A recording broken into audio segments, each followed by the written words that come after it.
কথায় আছে শখের দাম লাখ টাকা। তবে ভাতারের এক যুবক রীতিমতো ৬,০০০ টাকা খরচ করে বোম্বে স্টাইলে চুল কেটে নজর কেড়েছে সকলে। শুনতে অবাক মনে হলেও এটাই বাস্তব। পূর্ব বর্ধমানের ভাতারের ভূমসর গ্রামের বাসিন্দা সম্রাট শেখ পেশায় এমব্রয়ডারি কারিগর, কর্মসূত্রে থাকেন মহারাষ্ট্রে মুম্বাই। পরব উপলক্ষে কয়েক মাস আগেই বাড়ি ফিরেছেন ওই যুবক, কিন্তু তার চুলের কাটিং দেখতে বাড়িতে ভিড় জমাচ্ছেন পাড়া প্রতিবেশীরা।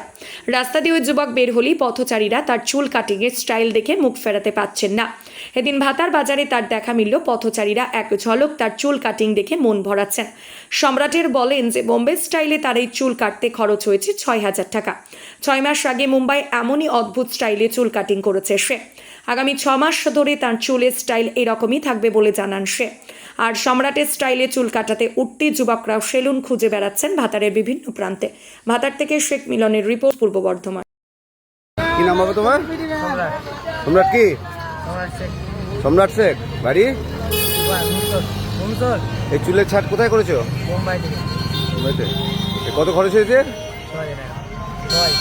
৬,০০০। কি করো তুমি? এমব্রয়ডারি কাজ করো? এই কদিন আগে করেছো? ৬ মাস। এই কদিন থাকবে বলেছে? এখনো ৬ মাস থাকবে, মানে 1 বছর থাকবে ওটা। ৬,০০০ টাকা খরচ। আর বোম্বাইতেই থাকো নাকি?